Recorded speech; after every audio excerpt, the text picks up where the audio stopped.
Over the last 2 months, I've been in the process of moving into a new home. Next to my inability to ever make a short video about anything, this is the other reason that it took me so long to upload anything new for the channel for a bit. Because I had to take down, package, load, and then unload over 500 DVDs, Blu-rays, video games, books, and vinyl records, each of them contributing just a few of their own ounces to the tons of cardboard boxes and plastic tubs that I had to lug about with great difficulty because, look at me. I hated every single minute of this, as moving means change, and I'm someone who clearly tends to get comfortable in one place for a good while, but I also have to acknowledge that my misery was 100% my fault. If I had simply lived that simple, minimalist lifestyle like my billionaire heroes, who have private chefs, 7 houses, and 13 cars, tell me to do constantly on social media, this move would have been a breeze. Also, why do I even own all these things anyway? I mean, I can watch Tim Burton's Batman on Hulu right now, or was it Netflix? No, I remember it was Tubi, that's where it is. No, hold on, let me just look this up real quick. There we go, HBO Max, formerly known as Max, who was formerly known as HBO Max before the big name change to HBO Max. I can easily find and watch Michael Keaton struggle to turn his head via streaming, which is much more convenient. Yeah, if my internet struggles just a little bit, it'll turn into a pixelated mess, and I'll have to watch 15 minutes of ads, in addition to the 90-minute runtime of the film, but hey, it's only $10.99 a month for 2 devices up to 1080p HD with no ads and live sports and 4K availability if I pay $22.99 a month. You know what? What am I doing? Goodbye, my 4 different copies of Batman 89. I'll never have to struggle to move you again. Time to experience the convenience of street. They removed it. It's not on there anymore. They removed the movie. You can probably guess where the rest of this video is going. While my back and arms may be a tad bit sore from hauling them around, I do not regret actually owning any of the media that takes up so much space in my room, and while I'm going to spend a little bit listing off numerous reasons as to why, I think my entire point can ultimately be made right now in a single sentence. This art will always be with me. Sure, acquiring it may take more effort, God forbid, but how convenient is streaming if it's not permanent? How long will the movies be there? When Netflix films get removed, how do you watch them again? Do you rent? I mean, that's not bad, but what if it's not available at all digitally? What if it's exclusively for Netflix or another service? Can you even own it? Physical media is actually owning the thing that you love. It's actually putting your hands on it, and when you have it, it's not going anywhere but your shelf. You can look at it, be inspired by it, be proud of it, and it's the highest compliment of enjoying a work of art that you want to physically keep it with you from living space to living space. You put the work into organizing it, moving it, displaying it, because you respect the art so much. I saw The Dark Knight twice when it first came out, and getting that Blu-ray for Christmas felt like the culmination of my love for that movie. If I see a film for the first time and love it, I want to own it. It's the final step of enjoyment for me. It's no different than owning a print of a piece of art from a museum. You want to look at it every day. You want to enjoy it every day, and this is the best way to do so in terms of actual quality. Streaming is available in 4K and whatnot, but that file will always depend on your connection, and its quality will dip if your internet does even a little bit. If you think your movie or show you're watching looks great right now, own it physically and look at what the legit file of that art actually looks like when it's not impeded by a slower internet connection. I saw The Green Knight for the first time at a friend's apartment, and they rented it in 4K on Amazon. It looked fantastic. This is a visually stunning film. I loved it so much that I wanted to watch it again on my own at my place, so I happily paid for the 4K rent on Amazon and enjoyed it even more the second time. But for Christmas a few years later, Elizabeth gave me this beautiful 4K box set of it. Not only does the box look fantastic on the shelf itself, standing out in its own unique way, but it was like seeing the movie for the first time on my 4K player on a 4K TV. It felt unreal. The crystal clear image without a single dip in quality just reminded me that this is the way that this movie was meant to be seen. No pixelation, no artifacting, no buffering, no ads, just the movie. Thanks for that gift, Liz, and thank you for coming to my house and supporting me while I built these shelves entirely by myself, single-handedly. What? Picture quality is the simplest argument to make in favor of Blu-ray and 4K discs, but it's also the hardest to make here in a YouTube video that you're gonna have to stream to your preferred device. The only way for me to really illustrate my point on just how fantastic a film looks on disc is to encourage you to buy one yourself and experience the art unimpeded by any outside forces other than maybe scratches on the disc, but you're an adult. I trust you can take care of a Blu-ray disc. Now, I know that many of you won't think this is a big deal, and that's totally fine. You like the convenience of just being able to select a film from a list of what's available, and a bit of pixelation here and there means nothing to you. Fair enough. But what if your favorite film is an original to that streaming service? Glass Onion, Wake Up Dead Man, Gerald's Game, The Killer, Mank, and I can go on and on here, are films that are exclusively live on Netflix, and at any moment, those movies could just vanish, and there's never been a physical release for any of them, so I hope that you've actually, I don't know, broken the law for the sake of preserving that art that Netflix ordered to begin with. In the case of Mike Flanagan's Hush, Netflix not only removed it from their streaming service, but actively refused a physical copy because they are blatantly anti-physical media. Flanagan himself confirmed this while trying to get his movies into the hands of his fans. This movie came out in 2016, and fans were unable to own it until 2024, and that only happened because Netflix's 7-year license for Hush was up, and Flanagan was able to go to Shout. This movie was removed from Netflix without any intention of it ever getting a Blu-ray, and it was left up to the filmmaker himself to work all that out. Said filmmaker confirming in interviews that Netflix despises physical movies and wants their projects to be available via subscription only. So if you love any of these movies, I guess pray for a miracle that you'll be able to actually own them one day, because Netflix does not want you to. Why? Because you might have to stop paying for Netflix, dummy, and we don't want them to lose any money. They're really struggling right now. In 2023, back when the whole Hush debacle was going on, Mike Flanagan wrote in a blog post something that I couldn't agree more with: that Netflix was doing enormous harm to the very concept of film preservation. Owning physical media is pro-art and pro-art preservation. When you buy a movie, you are doing your part to keep that film alive, and it may not seem like it at first, but you'll remember it when it goes out of print and off streaming. It's like the only lessons streaming ever learned from DVD and Blu-ray were the wrong ones. Remember the Disney Vault? We're basically living in the aftermath of that business practice. In April of this year, Disney laid off the entirety of the staff of their home entertainment division. This effectively shut down the entire physical media branch of their company. Are there any Disney Plus exclusive movies or shows you like? Good luck ever owning them. Streaming exclusivity encourages anti-art behavior.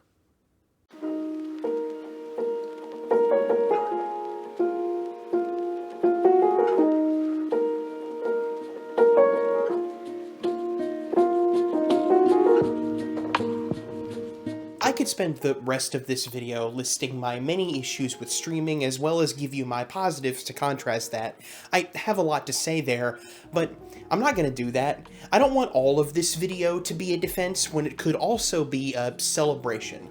I want to tell you about how much I love physical media, why I spend so much money collecting it, why I spend so much of my time curating it, why I spent so much effort building these shelves single-handedly, again, with all of my muscles. This shit means something to me, and I'm gonna tell you, my captive audience, all about it. For Blu-ray, my reasoning is pretty obvious and mostly explained already. Whether standard or 4K, it's the joy of owning that makes it all worthwhile. That's especially true if you're into the craft of filmmaking itself and want to explore that more with behind-the-scenes features.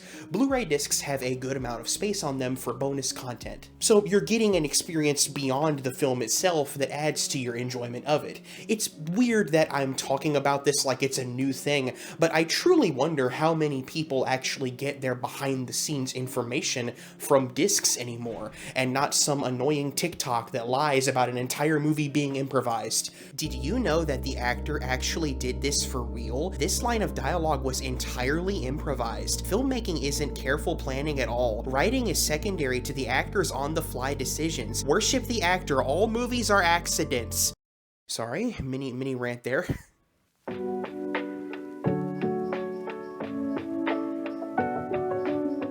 Alright, the artwork, the bonus content, the higher quality, and the respect for the medium. That's why I collect Blu-ray. So if my strongest point about Blu-ray and 4K disc is the quality and storage capacity, then why do I still collect DVDs? Aren't they only 720p and outdated now? What's the point of having that take up the space that a brand new disc could? Well, if you have a regular DVD player and you watch for maximum nostalgia, you probably won't notice that quality difference the same way you will on modern hardware. Nostalgia is a special feeling, and while it's been exploited like crazy by Hollywood these days, owning something the way you first experienced it is special. I credit the first Jurassic Park DVD that I have with making me want to make movies, and so that's my preferred way of watching not only the film itself, but the bonus features that inspired me so much. This means something to me, and it means the most to me in this format. It's a blast to the past in a special way, and while I'd be happy to own this movie in the highest quality, and will definitely put my hands on that 4K in the future, there's something I'm concerned about that I know has happened with other releases. I might lose those bonus features, because what seems to happen in the minds of distributors these days is the thought that people won't watch behind the scenes if it isn't in the same quality of the film, and I guess upscaling it just isn't an option for some reason, or just noting on the bottom of the screen that it's an old featurette, so the studio decides to just not include it at all. You get new, less detailed behind the scenes, or worst case, none at all. I can't tell you how many Blu-ray versions of films I've bought that I've been excited to see bonus features on, only to get disappointed by the fact that all I get is a scene select and audio setup. With all of that storage space that they love to boast about, why not include new features and the original features from so many years ago on the best quality version? It makes no sense to me, and since I'm all about preservation, of course, I'm gonna hang on to the DVD. And it's not just bonus features that get lost in that transfer. There are still entire versions of films that are not available on Blu-ray, even if they act like they are. The original Evil Dead, for example, has never truly had its original version available on Blu-ray. Only the DVD has the actual print of the movie that premiered in theaters with all of the visible errors and crew members running around that made the film's low-budget charm resonate with so many. There's this weird covering up of the original art that a few filmmakers are in favor of that I'll never fully understand. Like, we want to go back and change the art because there were mistakes, and we want you to see the quote-unquote perfect version of it with no flaws at all. Strangely, you just draw more attention to the flaws when you do that, and you also lie to your audience this way. You're selling them what appears to be the movie they fell in love with on release, yet what you're giving them simply isn't. Some filmmakers have gone the right way about this, like Ridley Scott's Blade Runner collection, where each and every version of the movie is available to watch. But if you want to watch the original version of The Evil Dead, you've got to hunt down a copy of the DVD release. There was a point where, like Blu-ray, DVD was considered the ultimate way to own a movie, and because of that, and because of the money they were asking for, distributors would make it worth your while by adding so much personality to the physical release. I think pretty much everyone can agree that DVD menus were the absolute best menus around.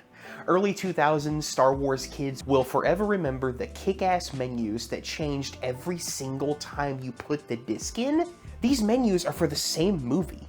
It gave you the Star Wars vibe with clips of the film, showcases of the worlds, the John Williams musical score. This has led the menus to gain a fan following of their own, and that's not just for Star Wars. There are communities and YouTube channels built entirely around menus for DVDs from back in the day. Said menus were either so aesthetically pleasing that you could keep them on a loop for hours as a cool background, or could even contain their own little secrets. Every Star Wars fan remembers this breakdancing Yoda that would appear if you put in a certain combination of numbers on your remote, and there are so many others. Monty Python's Quest for the Holy Grail had a setting for the hearing impaired. A movie! Scene select! Galaxy Quest's DVD included an entire audio track for the film in the language of the aliens. Saw featured a point-and-click adventure game you could play. One of my fondest memories of all time was the DVD-ROM of Jurassic Park 3, where you'd put the disc into your computer and get exclusive wallpapers, a mouse icon, and, most importantly, demos for the Dino Defender and Danger Zone PC games. I don't know if anyone out there would give a shit about this, but those are like some of my favorite games of all time. I'm not joking, and I would do a whole video on them, but that's niche even for me. Hulk 2003 had a demo for its tie-in game on Xbox, and actually, there were several DVDs that had demo discs for their tie-in games. They also did this in the early era of Blu-ray for the PS3. With gaming mostly being entirely online these days, this is a practice that's just abandoned now, but it was just another example of how buying the physical disc was made worthwhile. If we're talking exclusives, I've got to mention my two favorites. Not only was Shrek 2's DVD menu absolutely incredible with the entire cast screaming at Donkey, we got the iconic Far Far Away Idol, a parody of American Idol where Shrek and the gang host a singing competition with the actual Simon Cowell. It's one of the most early 2000 things I've ever seen in my life, and every time I watch it, the memories of watching this DVD in the car come flooding right back. I've already shed some light on some Easter eggs and intentionally saved this one for last. The DVD of Aqua Teen Hunger Force Volume 4 seems normal when you put it in at first. You get an episode selection and setup, and your typical play all option that most TV show discs have. When you press play all on this DVD, it does so literally.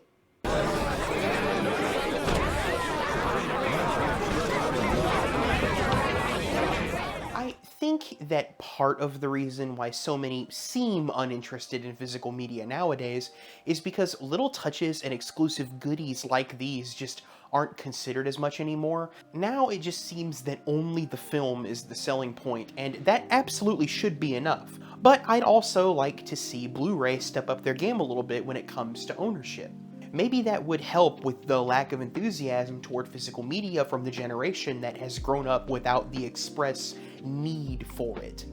Until that happens, I'll buy DVDs right alongside them, and in some cases, I have no choice, because there are plenty of movies that are still not available on Blu-ray at all. One of my favorite DVDs, one that I don't currently have to show you because I let a friend borrow it, is Shadow of the Vampire. This is an extremely underrated movie with a fictional take on the making of Nosferatu, where F.W. Murnau hires a real vampire to play Count Orlok. This movie was critically acclaimed, even garnering Willem Dafoe an Oscar nomination, and it has never, ever been released on Blu-ray in the United States. You couldn't even find this thing on streaming until I was amazed to see it pop up on Prime Video just a few months ago, and the quality is just the DVD rip. There's no plans that I can find anywhere to put this great movie out on Blu-ray, and that's just one example. There are entire websites and updated lists dedicated to movies that have never had a Blu-ray release and are in danger of entirely going out of print and becoming rare. And since these films apparently aren't popular enough for Blu-ray, there's a very low chance they're ever going to come to streaming either. You won't be able to ever watch these movies, and the physical media plays a hand in that. Matt Damon had this real big clip on Hot Ones that addresses the importance of physical media sales to the overall film's success. The DVD was a huge part of our business, of our revenue stream, and technology has just made that obsolete. And so the movies that we used to make, you could afford to not make all of your money when it played in the theater, because you knew you had the DVD coming behind the release, and 6 months later you'd get a whole nother chunk. It would be like reopening the movie almost. And when that went away, that changed the type of movies that we could make. Just imagine all of the recent films that didn't quite cut it at the box office, but were still well received that won't ever have their chance for success because there's just no fanfare around their disc anymore. Tossing a movie onto streaming for a set period of time just isn't the same for any artist who actually wants to earn a living from their hard work. The lack of physical releases and the downplaying of them has been a bad thing overall, and it's not just my nostalgic ass asking for more. Going back to that preservation theme a little, another reason to diversify your collection with different formats is, even though I love them, physical releases aren't immune to error. Example, True Lies is one of my favorite action films of all time. I've been watching this DVD copy since I was a literal 5-year-old, and I'm so proud to still own it. Especially since this was the only way you could for decades. It was near the top of my most anticipated Blu-ray releases for years, and what should have been elation when they finally put it out quickly turned to devastation. Myself and many fans were treated to this ugly-ass AI upscaling that smoothed out the movie unnecessarily, taking away the texture and overall style that we had come to know and love. I refuse to own the Blu-ray until they fix that, and I highly doubt they will. So it's the DVD forever. Same with several new releases that in some way or another have crucial differences that make you prefer one version to another. Sometimes that excitement over new tech and that desire to perfect the already perfect just ruins what could be the best way to watch something, and with streaming, you're gonna get whatever the latest version of that movie or show is, even if it has major downgrades. I may not have True Lies in 4K, but I can watch the best version of it anytime I want, so that's another win for physical in my book. I've spent a lot of time focusing on the content of the disc here, but what about the disc itself, and even more so, the packaging that it's contained in? It's hard to underrate arguably the greatest appeal of owning physically, the physical nature of it.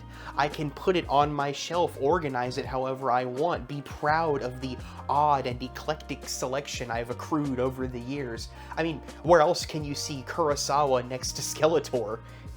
It's also just fun to compare different sets, like the Bourne trilogy on Blu-ray compared to the DVD collection. I love these Blu-rays, they're some of my favorite rewatches, but when I went into a pawn shop and saw this DVD box set, there was no way I could pass it up. It's designed to look like the safety deposit box from the movie, and the bonus features are in this passport booklet. 7 is designed like one of John Doe's journals, matching the nasty tone of the movie right there on your shelf. I could go on and on about this stuff one at a time, and that's because that better presentation leads to an even greater conversation. And that's what all of this really is. Physical art acts as great conversation pieces, and don't think that isn't a huge part of collecting anything to begin with. It's what I've been spending most of this video doing. Whether it's your rarities, oddities, or even those lovely premium labels, there's always something to talk about when you have a friend over or you're making an obnoxious and annoying YouTube video. Speaking of premium labels, the popularity of Criterion Collection's Closet series solidifies the idea of just how much more fun it is to talk about movies when you can actually hold them in your hands. It harkens back to the old days of the video store when you had a limited window to rent and there were so many decisions you could make, from familiar classics to undiscovered gems. Having them displayed like this reminds me of that time and that ritual of pulling a movie down from the shelf and being sold on the artwork and description alone. That is why I still collect VHS tapes, my most outdated format next to the few Laserdiscs that I own here and there.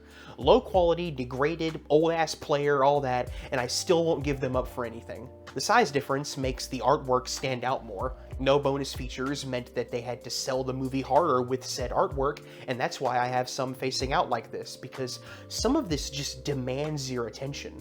How could you not be even a little bit interested in something like this? This specific cover of Roland Emmerich's Godzilla quite literally got me into Godzilla. No joke, I didn't even watch the movie until years later, but that eyeball facing me in the video store was enough to pique my interest in the video game that would later get me into all these kaiju movies. There's also just some works of art that feel appropriate to watch in a lower quality format. For example, you can rent The Blair Witch Project in great quality pretty much anywhere nowadays. It's one of the most celebrated horror films in history. I, however, refuse to watch this movie on anything but a VHS tape. What helped to sell this film being real to so many in the first place was its home video style presentation, and so the horror happening on that fuzzy tape just makes it more grounded and scarier in the middle of an October night on a CRT TV. Same goes for 80s and 90s cartoons or anime. Those clamshell Disney classics and even the advertisements and logos before the films just take you back to a different era. They just feel right. The calling of that era has actually helped to keep VHS alive in some form today. There are people online who you can find that specialize in putting newer films on VHS, with custom artwork and everything, just because the vibe would better fit the film. There are still official VHS releases of new films. The newest VHS that I own is Skinamarink, a film intended to feel analog should totally be made available in an analog format. So it was, officially. And going back to the different versions talking point from DVD, I can't not mention the most famous original versions in all of film for a bit. George Lucas has somehow made it impossible for anyone to ever legally release the original versions of Star Wars, so this VHS set was the last time anyone could legally purchase these movies as they were originally released. I grew up with this box set. These covers are the first things that come to my mind when I think of Star Wars, the movie series that probably means the most to me out of any other. There's a story tied to these tapes, actually, one that I'd like to share for a moment. I didn't keep any of my VHS tapes from when I was a kid. All the tapes that you're seeing were collected as I got older when I wanted to relive my childhood and had money.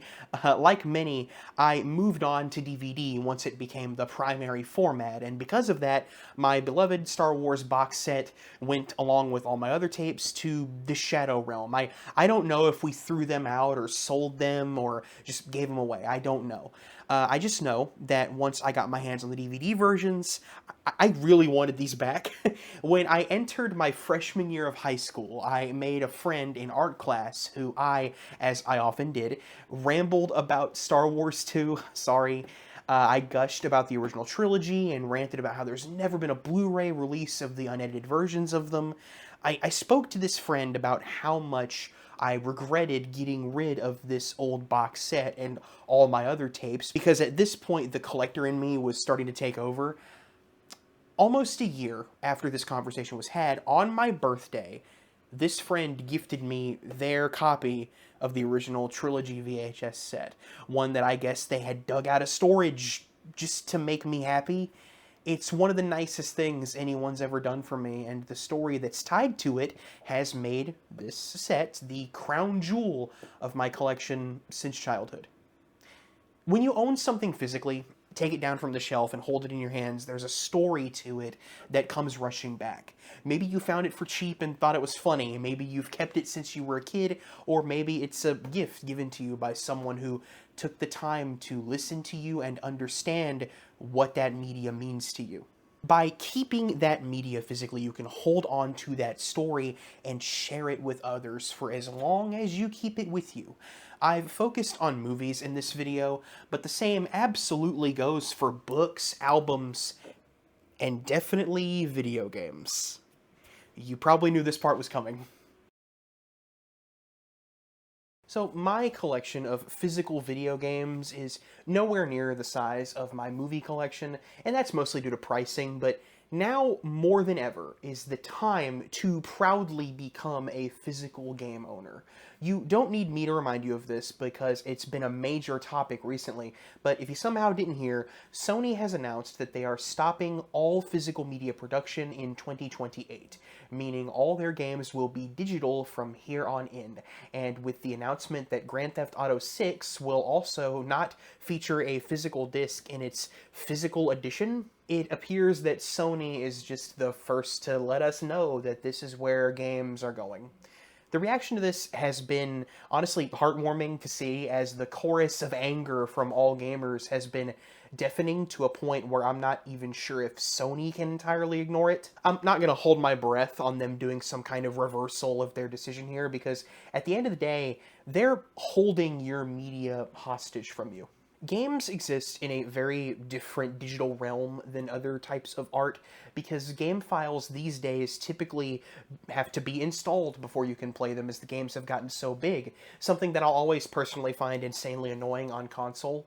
It just became too inconvenient for gamers to go to the store and buy a disc when you're still going to have to wait for it to install anyway when you get home, so just use the online store. Surely they can't take those games away from me, right? When I look at what's happening with games, I see what is potentially a very grim future for all physical media, because you've likely heard the stories of games being delisted from stores and even removed from consoles, or online games being entirely shut down. All of these games being no longer playable after sometimes hundreds of hours invested, and even more importantly, actual money having been spent. We live in a world now where just because you spend your hard-earned money on a video game does not mean that you will own it for the rest of time. It can all be taken from you, and you can't do anything about it, and that does extend to all other digital media as well. Sony didn't just stop physical disc production, they've made it known that they are deleting over 550 movies and TV shows from their digital library. Let me be very clear. This isn't them removing these movies and shows from their store where you can't purchase them anymore. This is the complete and total deletion of these files, even if you've purchased them already. They will vanish from your purchases, and there is no refund being offered. The message is clear, say it with me, you will own nothing and be happy. What's happening in the world of games right now could easily affect movies, shows, and music.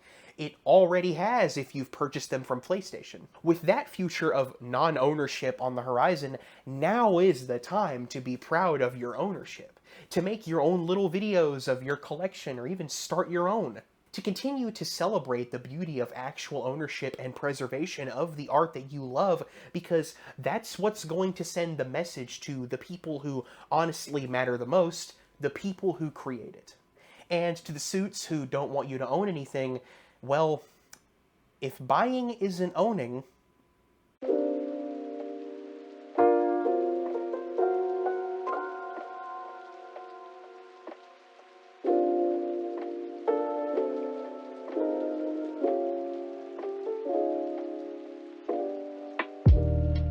there's a ritual to the entire experience of owning physically that has gotten me through some real tough times over the years.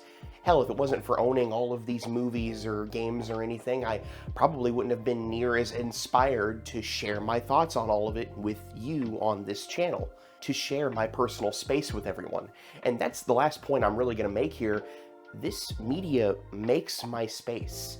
It's why I don't mind hauling all of these things around, or building shelves single-handedly, or alphabetizing, or dusting, or any of that crap that comes when I move house, change neighborhoods. I'm willing to do all of that because they are part of what makes me happy. My space doesn't feel alive until these movies, games, books, or albums are in it. Until I can sit back and look at all of the art that I've collected and finally feel at home.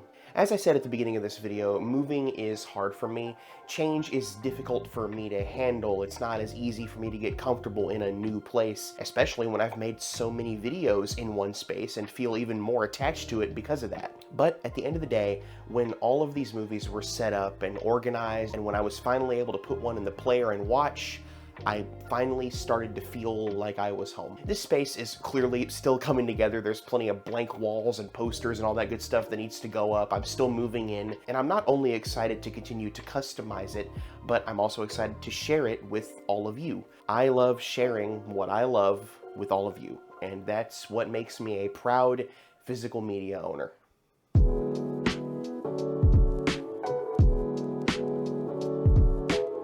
Hey everyone, thank you so much for watching this video. I hope that I was able to voice some opinions and maybe some things that people are feeling right now with the current landscape of physical media right now. I hope you enjoyed this, and I hope maybe you were inspired to start collecting or show off your collection to some people. I'd love to see it. I'm on socials like Twitter and stuff, but I don't really use it all that often. If you really want to show me what your collection looks like, then maybe shoot me a message on Discord. If you join the Patreon, you can get access to the Discord and you can share the stuff that you have with me. Thank you so much for your patience on the new videos. You know, moving is clearly a process, and I was also in the process of working on a very, very long video on Resident Evil. That video is still on the way. I don't know when it's coming out, but I had to play every single game in the series and all that stuff and get all that footage recorded, so we're still in the, you know, assembly phase of that, editing it together and all that kind of stuff. So I don't know when that's going to be out, but that video is going to be long as hell. Until then, just expect, you know, different things here and there. If you want to see me on a more regular basis and get in touch with what I'm doing, then Patreon is the best way to do that. And speaking of Patreon, thank you so much to my executive producer patrons, Jojo, Lizard Gang, and Lapis Lazuli VA, as always. And of course, to any other patrons that sign up, you guys really help me out, and I really appreciate it. I'm excited to have a new video out here on the channel, and I'm excited to show you what I have coming in the future. So as always, stay tuned, stay subscribed, have your notifications on, and I will see you in the very next video. Take care, everybody.